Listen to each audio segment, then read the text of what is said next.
வணக்கம் நேயர்களே, நீங்கள் கேட்டுக்கொண்டிருப்பது அண்ணா சமுதாய வானொலி 90.4 அலைவரிசையில். இது இந்தியாவின் முதல் சமுதாய வானொலி. நேயர்களே, இப்பொழுது நாம் கேட்கவிருப்பது நமது அண்ணா சமுதாய வானொலியும் மதராஸ் உர நிறுவனமும் இணைந்து வழங்கும் பிரதமரின் பிரணாம், தாய் பூமியின் மறுசீரமைப்பு, ஊட்டச்சத்து விழிப்புணர்வு மற்றும் மேம்படுத்தலுக்கான திட்டம் பற்றிய தொடர் நிகழ்ச்சியின் 14ஆம் பாகமாக நாம் கேட்கவிருக்கும் தலைப்பு விவசாயமும் வானிலை முன்னறிவிப்பும். இது குறித்து விளக்குவதற்காக நம்முடன் இணைந்திருப்பவர்கள் மதராஸ் உர நிறுவனத்தின் உர விநியோகத்துறை மேலாளர் திரு கணபதி அவர்கள் மற்றும் உர விற்பனைத்துறை துணை மேலாளர் திருமதி திரிபுர சுந்தரி அவர்கள். வாங்க நிகழ்ச்சியை கேட்கலாம். நேர்களே, முதலில் இந்த பிரதமரின் பிரணாம் திட்டம் பற்றி தெரிந்து கொள்வோம். வணக்கம் மேடம். வணக்கம் சார்.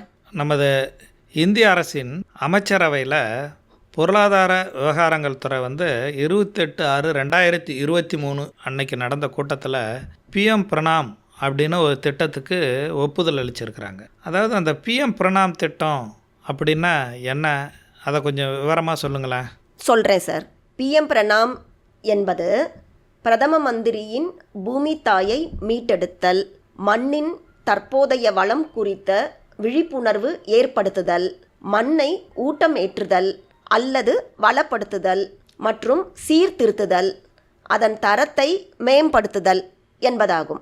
பூமி தாயை பாதுகாக்க எடுக்கும் இந்த உன்னத எண்ணம் என்பது நம்ம தாயை ஆரோக்கியமாக பேணுவதற்கு ஒப்பானதாக இருக்குது. அந்த வகையில் பூமி தாய் நமக்கு அதிகமான வளங்களை அள்ளித்தருவாள். நாமும் நம் பூமி தாயை காப்பது நம் ஒருவரின் கடமையாகும். அடிப்படையில் கிராமங்கள் நிலையிலிருந்து நம் அனைவரின் கூட்டு முயற்சியால் மட்டுமே இது சாத்தியமாகும். இப்போ பிரதமரின் பிரணாம் திட்டத்தின் முதன்மையான இலக்கு நீங்கள் சொல்கிறத வச்சு பார்த்தா வேளாண்மையில் அதிகப்படியாக நம்ம ரசாயன உர உபயோகம், பூச்சிக்கொல்லி உபயோகப்படுத்துகிறோம். இப்போது இந்த பிரச்சனையிலேருந்து எப்படி நம்ம வெளியே வர்றது, அதை பற்றி தான் நீங்கள் சொல்கிறீங்கன்னு நினைக்கிறேன். அதை கொஞ்சம் விரிவாக சொல்லுங்களேன். Okay sir.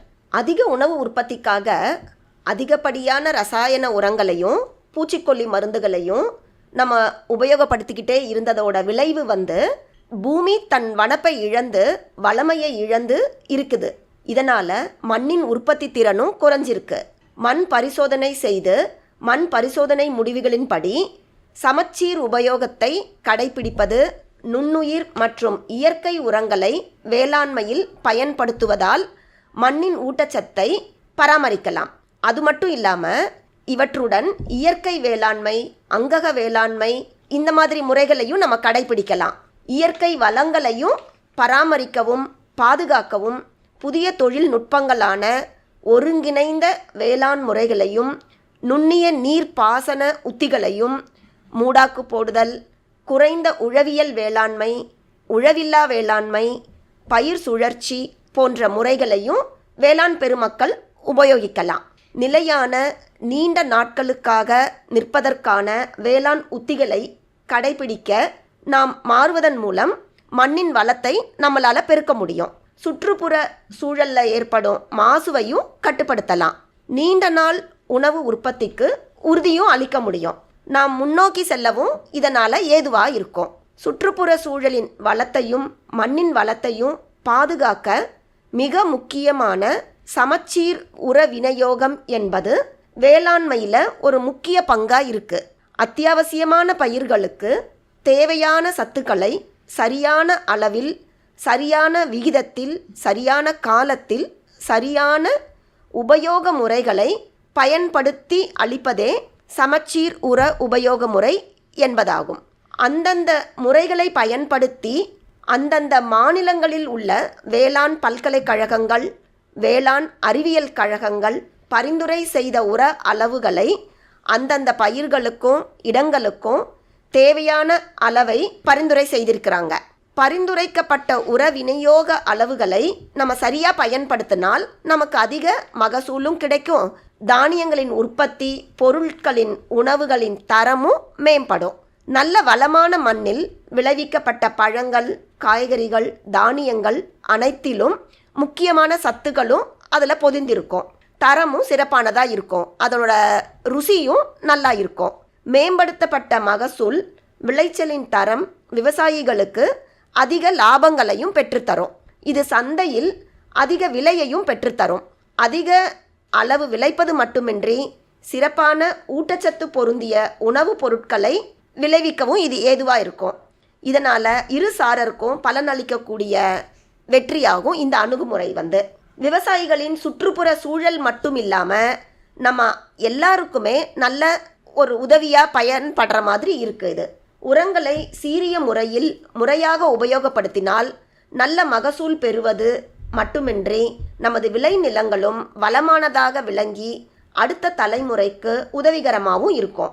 அதனால் நான் எல்லாரும் தொடர்ந்து சமச்சீர் உர நிர்வாகத்தை கடைபிடிப்பதன் மூலம் வளமான நீடித்த நிலையான வேளாண்மையை தொடர்ந்து நல்ல எதிர்காலத்திற்கும் ஆதரவளிக்கலாம், மாற்றத்தின் அங்கமாகவும் நாம் விளங்கலாம். சரியாக சொன்னீங்க மேடம். இப்போ நீங்கள் சொல்கிறது எல்லா துறைகளையும் ஒருங்கிணைந்து இப்போ இன்றைய காலகட்டத்துக்கு என்ன செய்யணுமோ அதை விரிவாக இதை சொல்லியிருக்கிறீங்க. மிகச்சிறப்பான செயல். இப்போது நம்ம பாரத நாட்டின் முழக்கமாக நமது லட்சியம் வளர்ச்சி அடைந்த பாரதம் அப்படின்னு டிவிலையும் ரேடியோவிலையும் சமீப காலமாக கேட்டுக்கிட்டு இருக்கோம். இந்த நமது லட்சியம் வளர்ச்சி அடைந்த பாரதம் வேளாண்மை துறையில் நமக்கு எந்த வகையில் உபயோகப்படுகிறது, அதை பற்றி கொஞ்சம் சொல்லுங்களேன். இது பிரதமரின் அந்த பிரணாம் என்ற திட்டத்தையும் வேளாண்மையில் ட்ரோன்களின் உபயோகத்தினை மக்களுக்கு ஊக்குவிப்பதும் ஆகும். இந்திய அரசின் மூலம் நமது இலக்கு வளர்ச்சியடைந்த பாரதம் என்ற யாத்திரையின் மிக முக்கிய நோக்கமாகவே தான் இருக்கு.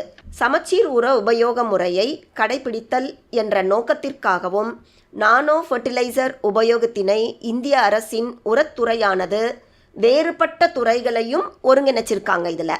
அதில் உர உற்பத்தி நிறுவனங்கள், பிரதமரின் விவசாய செழுமை நிலையங்கள், வேளாண் அதிகாரிகள் மற்றும் சிறப்பு அதிகாரிகளை இந்த திட்டத்துக்காக ஈடுபடுத்தி இருக்கிறாங்க.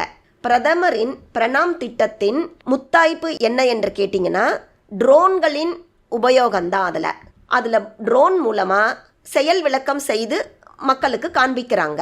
இதில் நானோ யூரியா, நானோ டிஏபி, நீரில் கரையும் திரவ பூச்சிக்கொல்லி, பூஞ்சான் கொல்லிகள் போன்றவைகளை வேறுபட்ட பயிர்களில், மரப்பயிர்களில், தோட்டங்களில், தோட்டக்கலை பயிர்களில் தெளித்து காண்பிக்கிறாங்க. இந்த முன்னெடுப்பு ஆயிரக்கணக்கான ட்ரோன்களை செயல் விளக்கத்தில் இறக்கி இருக்கிறாங்க. 29 மாநிலங்கள், யூனியன் பிரதேசங்களில் உள்ள மாவட்டங்களில் கிராமங்கள் தோறும் செயல் விளக்கங்களை செஞ்சு எல்லாருக்கும் காமிக்கிறாங்க. இந்த செயற்கரிய செயலானது அனைத்து பொதுமக்களையும் விவசாயிகளையும் கவர்ந்திருக்கிறது. விவசாயத்தில் புதிய தொழில்நுட்பம் கடைபிடிக்கப்பட்டுள்ளது. இந்த வியத்தகு முன்னெடுப்பு முன் எப்போதும் இல்லாத ஒன்று இந்த பிரதமரின் பிரணாம் என்ற திட்டம். இதோட நோக்கங்களையும் நிலையான நீடித்த விவசாய முறைகளை வேளாண் பெருமக்களிடம் விளங்க வைக்கவும் பழக்கப்படுத்தவும் கொண்டு சேர்க்கும் கருவியாக இந்த ட்ரோன் இருக்கிறது. இந்த திட்டத்திற்கு விவசாயிகளிடையே பெருமளவு வரவேற்பும் இருக்கு. லட்சக்கணக்கான மக்கள் இந்த ட்ரோன் தெளிப்பான் விதைகளை கண்டு களிக்கின்றனர். குறிப்பாக விவசாய பெருமக்கள் மிக்க ஆர்வமுடன் இதில் பங்கு பெறுகின்றனர். அதிக பலன் அளிக்கக்கூடியதாக உள்ளது என்பதையும் அவர்களால் நன்கு உணர முடிகிறது.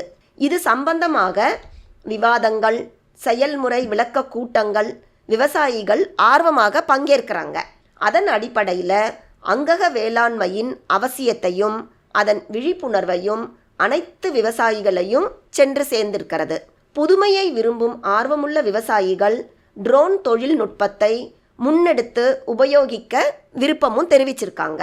செலவு அதிகம் பிடிக்காத உகந்த உத்தியாக உள்ள இந்த புதிய தொழில்நுட்பங்களை அவர்களில் வேளாண்மையில் பயன்படுத்த மிக்க ஆர்வம் உடையவர்களாகவும் நிலைத்த நீடித்த வேளாண்மையில் சிக்கன நடைமுறையாகவும் அறியப்பட்டு லாபகரமாக வேளாண்மை தொழில் இனி வளரும் எனவும் நம்புகிறார்கள். இத்திட்டம் மகளிர் சுய உதவி குழுக்களுக்கு ட்ரோன்களை வழங்க உள்ளது. இதனால் இப்புதிய தொழில்நுட்பத்தை பயன்படுத்தி மகளிரின் வாழ்வாதாரமும் சிறக்கும் என்ற எண்ணம் மகளிருக்கும் ஏற்பட்டிருக்கிறது. இதில் பிரதமரின் ட்ரோன் தீதி திட்டம் அப்படின்னு சொல்கிறாங்களே, அதுவும் இது கூட சேர்ந்ததுங்களா? ஆமாங்க சார்.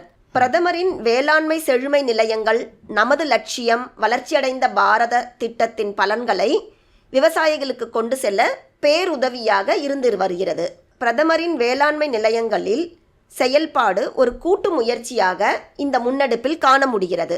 நமது லட்சியம் வளர்ச்சியடைந்த பாரதம் என்ற யாத்திரை, இந்த பயணம் வெறும் பயணம் மட்டும் இல்லை, இது புரட்சிகர நவீன விவசாயத்தின் புதிய பரிணாம வளர்ச்சியாகவும் முன்னேற்ற பாதையின் அடுத்த கட்டமாகவும் இது அறியப்படுகிறது. இந்த பயணம் ஆரம்பித்த நாளிலிருந்து காலம் செல்ல செல்ல நாளுக்கு நாள் இதற்கான வரவேற்பை காணும்போது இந்த வேளாண்மையின் மறுபரிமாணம் வளர்ச்சி உறுதி செய்யப்பட்டிருக்கிறது. புதிய கண்டுபிடிப்புகளை வேளாண்மையில் புகுத்தி நவீன வேளாண் புரட்சியின் மூலம் எல்லோருக்குமான வளர்ச்சியாகவும் இது இருக்கு. ட்ரோன் தொழில்நுட்பத்தை ஊக்கப்படுத்துவதன் மூலமாக நானோ உரங்கள் நிலைநிறுத்தப்பட்டு நிலையான விவசாய உத்திகள் பற்றிய விழிப்புணர்வு மட்டுமின்றி விவசாயிகளை ஊக்கமும் உற்சாகமும் ஊட்டுகிறது.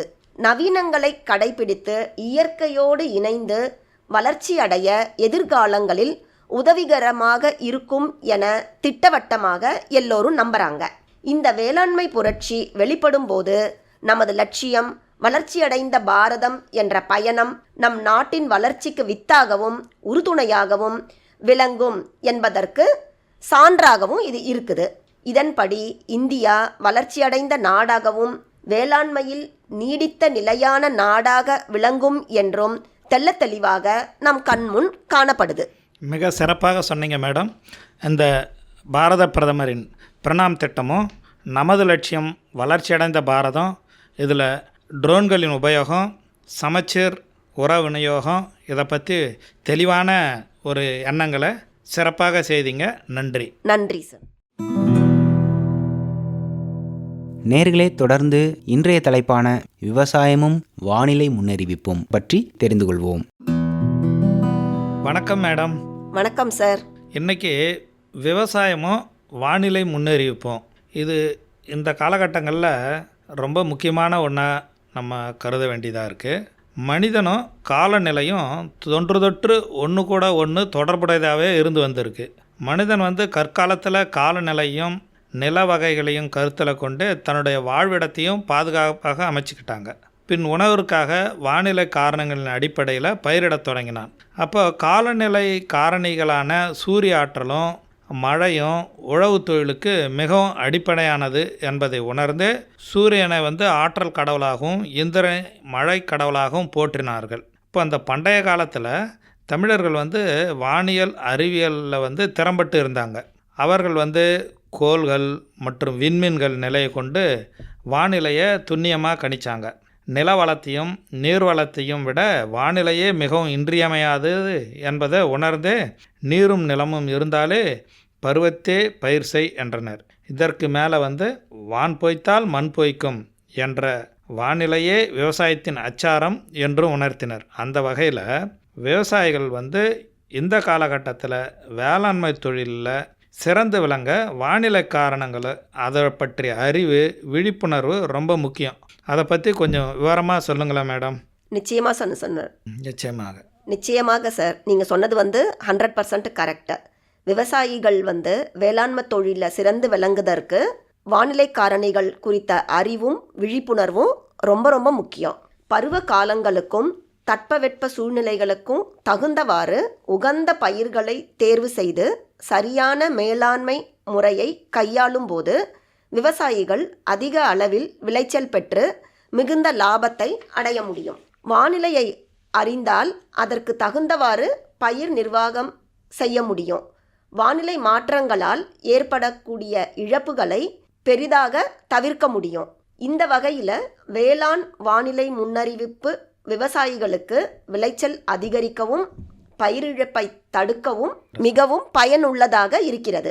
வானிலை முன்னறிவிப்பு ஒரு குறிப்பிட்ட இடத்திற்கான எதிர்காலத்திற்கான வளிமண்டல நிலைகளை அறிவியல் மற்றும் தொழில்நுட்பங்களை பயன்படுத்தி முன்னரே கணித்து கூறுவது வானிலை முன்னறிவிப்பு எனப்படுகிறது. காற்றின் ஈரப்பதம், காற்று வீசும் திசை, காற்றின் வேகம், மழையளவு, மேகமூட்டம், காற்றின் வெப்பநிலை ஆகிய காரணிகளை பற்றிய விரிவான தகவல் வானிலை முன்னறிவிப்பில் சொல்லுவாங்க. இப்போ இந்த வானிலை முன்னறிவிப்பை பற்றி சொல்லிட்டீங்க. இந்த வானிலை முன்னறிவிப்பின் வகைகள் என்ன, அதை பற்றி வேளாண்மைக்கு இந்த முன்னறிவிப்பின் வகைகள் எத்தனை வகைப்படுது, அதை பற்றின விளக்கங்களையும் கொடுங்களேன். வேளாண்மைக்கான வானிலை முன்னறிவிப்பு பல்வேறு கால அளவில் விவசாயிகளுக்கு தெரியப்படுத்துகிறாங்க. வானிலை முன்னறிவிப்பிற்கு கணக்கில் கொள்ளப்படும் நாட்களை கருத்தில் கொண்டு வானிலை முன்னறிவிப்பு பொதுவாக 3 வகையாக பிரிக்கிறாங்க. முதல்ல குறுகிய கால வானிலை முன்னறிவிப்பு, இரண்டாவதாக மத்திய கால வானிலை முன்னறிவிப்பு, மூன்றாவதாக நீண்ட கால வானிலை முன்னறிவிப்பு. இப்போ குறுகிய கால வானிலை முன்னறிவிப்பு அதை பற்றி கொஞ்சம் விவரம் சொல்லுங்களேன். குறுகிய கால வானிலை முன்னறிவிப்பு என்றால் விவசாயிகள் அடுத்து வரும் 1 முதல் 3 நாட்களுக்கான வானிலை பற்றிய தகவல்களை பெறுவார்கள். காலநிலையின் தீவிரத்தை கருத்தில் கொண்டு விவசாயிகள் உடனடியாக அதற்கேற்ற மேலாண்மை உத்திகளை கையாள முடியும். உதாரணமாக சூறாவளி, புயல் போன்றவை அறிவிக்கப்படும் போது பயிர் மற்றும் கால்நடைகளுக்கு தேவையான பாதுகாப்பு உத்திகளை விவசாயிகளால் மேற்கொள்ள முடியும். விதைப்பு மற்றும் அறுவடை செயல்களை இந்த முன்னறிவிப்புக்கு தகுந்தவாறு அவங்க திட்டமிட்டுக்கலாம். அப்புறம் மத்திய கால வானிலை முன்னறிவிப்பு இதை எப்படி நமக்கு தெரிவிக்கிறாங்க? இந்த மத்திய கால வானிலை முன்னறிவிப்பினால் அடுத்து வரும் 3 முதல் 10 நாட்களுக்கான காலநிலை விவரங்கள் முன்னறிவிப்பாக அளிக்கப்படும். இதை கருத்தில் கொண்டு விவசாயிகள் பயிர்களுக்கு செய்ய வேண்டிய மேலாண்மை உத்திகளை, அதாவது நீர்ப்பாசனம், உரமிடுதல், பூச்சிக்கொல்லி மருந்து தெளித்தல், இதை எல்லாத்தையும் திட்டமிட்டு செயல்படுத்தலாம். இதன் மூலம் வேளாண் இடுபொருட்கள் விரயமாவதை தவிர்க்க முடியும். மேலும் பயிர்களை சேதத்தில் இருந்தும் பாதுகாக்க முடியும். இப்போது குறுகிய காலம் சொல்லிட்டீங்க, மத்திய காலம் சொல்லிட்டீங்க, நீண்ட கால வானிலை முன்னறிவிப்பு இதை கொஞ்சம் சொல்லுங்களேன். இந்த நீண்ட கால வானிலை முன்னறிவிப்பு என்பது அடுத்து வரும் 10 நாட்கள் முதல் ஒரு பருவம், அதாவது 3 மாதங்கள் வரையிலான காலநிலையை அளிப்பதாகும். இதனை கருத்தில் கொண்டு விவசாயிகள் அந்த பருவத்திற்கான உகந்த பயிர்களை தேர்வு செய்து பயிரிடலாம். மேலும் காலநிலைக்கேற்ப பயிர் மேலாண்மை உத்திகளை திட்டமிடலாம். இப்போ நம்ம வேளாண் வானிலை முன்னறிவிப்பில் இதெல்லாம் தெரிவிக்கிறதுனால நமக்கு எந்தெந்த வகையில் நமக்கு பயன்பெறுகிறோம் அதை கொஞ்சம் சொல்லுங்களேன். இந்த முன்னறிவிப்புனால விவசாயிகளுக்கு பயிர்களை தேர்வு செய்வது முதல் அறுவடை செய்வது வரையிலான அனைத்து நிலைகளிலும் இது உதவியாக இருக்கு. அவங்களுக்கு முதன்மையாக பருவத்திற்கு ஏற்ற பயிர் ரகத்தை சரியாக தேர்வு செய்வது அவசியம். இவ்வாறு பயிர் ரகங்களை தேர்வு செய்வதற்கு நீண்ட கால வானிலை முன்னறிவிப்பு உதவியாக இருக்கு. பயிர் தேர்வை சரியாக செய்யாத பட்சத்தில் பயிர் வளர்ச்சியின் போது அதிக பூச்சிகள் மற்றும் நோய்கள் தோன்றும். மேலும் விளைச்சலும் கணிசமாக குறையும். நிலங்களை உழவு செய்வதற்கு தகுந்த ஈரப்பதம் தேவைப்படுகிறது. குறிப்பாக மானாவாரி வேளாண்மையில் விவசாயிகள் தகுந்த நேரத்தில் உழவு செய்யவில்லை என்றால் அந்த பருவத்தில் பயிர் செய்ய இயலாமல் போய்விடும். நீர் பாய்ச்சுதல், உரமிடுதல், பூச்சி மருந்து தெளித்தல் போன்றவற்றை வானிலையை பொறுத்தே நாம் திட்டமிட வேணும். அவ்வாறு திட்டமிடும்போது நீரை சேமிப்பதுடன் அதிக நீரால் பயிர் அழுகுதலையும் நம்மளால் தடுக்க முடியும். அதேபோல் மழை வருவதை முன்கூட்டியே அறிவதன் மூலம் உரமிடுதல் மற்றும் பூச்சி மருந்துகள் தெளிப்பதை தவிர்த்து உர விரயத்தையும் நம்மளால் தடுக்க முடியும். பூச்சி மற்றும் நோய்களை உண்டாக்கும் நுண்ணுயிர்களின் வளர்ச்சி வானிலை காரணிகளை பொறுத்து மாறுபடுறது. விவசாயிகள் வானிலை மாற்றங்களை முன்கூட்டியே அறிவதன் மூலம் பயிரை பூச்சி தாக்குவதற்கு முன்பே அதற்கான முன்னேற்பாடுகளை செய்ய முடியும். அறுவடை காலங்களில் மழை மற்றும் அதிவேகமான காற்று மூலம் அறுவடையில் ஏற்படும் பாதிப்பை குறைக்க முடியும். எனவே வானிலை முன்னறிவிப்பை கருத்தில் கொண்டு சரியான நேரத்தில் அறுவடை செய்வதன் மூலம் விவசாயிகள் விளைபொருட்களின் சேதத்தை தவிர்க்க முடியும். இவ்வாறு பயிரை தேர்வு செய்வதிலிருந்து அறுவடை செய்வது வரை வானிலை முன்னறிவிப்பு மிகவும் உதவியாக இருக்கிறது. எனவே விவசாயிகள் வானிலை முன்னறிவிப்பை தெரிந்து கொள்வது மிகவும் அவசியமாக இருக்குது. வானிலை முன்னறிவிப்பினால் என்னென்ன உபயோகம் இதெல்லாம் சொல்லிட்டீங்க. ஆனால் விவசாய பெருமக்கள் இந்த வேளாண் முன்னறிவிப்பு தகவலை எப்படி பெற முடியும்? ஏன்னா அவங்க கிராமத்தில் இருக்கிறாங்க, விவசாயம் செய்கிறாங்க. அவங்களுக்கு இந்த அறிவிப்பு எப்படி போய் கிடைக்கும்? இந்த வழிமுறைகள் ஏதாவது அரசாங்கம் நமக்கு செய்திருக்கா? அதை பற்றி கொஞ்சம் சொல்லுங்களேன். நிச்சயமாக செய்திருக்காங்க சார். அதை பற்றி சொல்கிறேன். இப்போது விவசாயிகள் நன்மை பெறும் வகையில் இந்திய வானிலைத்துறை, மண்டல வானிலை ஆராய்ச்சி நிலையங்கள் மற்றும் வேளாண் பல்கலைக்கழகங்களின் உதவியோடு வானிலை முன்னறிவிப்பு மற்றும் வேளாண் ஆலோசனைகள் கிராமிய வேளாண் வானிலை சேவை திட்டத்தின் கீழே நாடு முழுவதும் செயல்படுத்தப்பட்டு வருகிறது. இந்த திட்டத்தின் மூலம் அடுத்து வரும் 5 நாட்களுக்கான வானிலை முன்னறிவிப்புகளையும் அதற்கேற்ற வேளாண் ஆலோசனைகளையும் விவசாயிகள் தெரிஞ்சு கொள்ளலாம். இந்த வானிலை முன்னறிவிப்பின் விவரங்கள் அகில இந்திய வானொலி நிலையம் வாயிலாக விவசாயிகள் தங்கள் பகுதியில் அறிந்து கொள்ளலாம். இந்திய வானிலைத்துறையின் இணையதளத்தின் மூலமாகவும் தங்கள் பகுதிக்கு உரிய வானிலை முன்னறிவிப்பையும் வேளாண் ஆலோசனைகளையும் தெரிந்து கொள்ளலாம். இந்திய அரசின் வேளாண் துறை இணையதளத்தில் விவசாயிகள் தங்களது விவரங்களை பதிவு செய்து கொண்டால் வானிலை சார்ந்த தகவல்கள் அவர்களின் அலைபேசிக்கு குறுந்தகவலாக, அதாவது SMS மூலமாகவும் அனுப்பப்படும். மேலும் அலைபேசி செயலிகளான மேக்தூத், TNAU, AAS, தாமினி மூலமாகவும் வானிலை மற்றும் வேளாண் தகவல்களை விவசாயிகள் பெற்றுக்கொள்ளலாம். இதனால் அவங்களுக்கு நிறைய பயனும் கிடைக்கும். பயிர் தேர்வு செய்யவும், முறையான பயிர் மேலாண்மைக்கு திட்டமிடவும் காலநிலை மற்றும் வானிலை காரணிகள் பற்றி தெரிந்து கொள்ளுதல் மிகவும் அவசியமானதாக விவசாயிகளுக்கு இருக்கிறது. காலநிலை முன்னறிவிப்புகளை பயன்படுத்தி மேற்கொள்ளப்படும் முன்னெச்சரிக்கை நடவடிக்கைகள் பயிர் இழப்பை தவிர்க்கவும் உதவும். எனவே விவசாயிகள் வானிலை முன்னறிவிப்புகள் குறித்த தகவல்களை செயலிகள் மற்றும் இணையதளத்தின் வாயிலாக அறிந்து பயன்பெறலாம். இப்போது இந்த ஆண்ட்ராய்டு மொபைல் மூலமாக இந்த தகவல்களை விவசாயிகளுக்கு கொண்டு சேர்ப்பதில் நமது அரசு முழு முயற்சியை எடுத்துக்கிட்டு இருக்குது அப்படின்றத உங்கள் வாயிலாக தெரிந்து கொண்டேன். இது சிறந்த முன்னெடுப்பாக இருக்குது. இது விவசாயிகள் அனைவருக்கும் சிறந்த உத்தியாக இருக்கும் அப்படின்னு நானும் நம்புகிறேன் மேடம். நன்றி. நன்றி சார். நேர்கள் இதுவரை கேட்டது அண்ணா சமுதாய வானொலி மற்றும் மதராஸ் உர நிறுவனம் இணைந்து வழங்கிய பிரதமரின் பிரணாம் திட்டம் பற்றிய தொடர் நிகழ்ச்சியின் 14ஆம் பாகம். மீண்டும் அடுத்த நிகழ்ச்சியில் சந்திப்போம். நன்றி, வணக்கம்.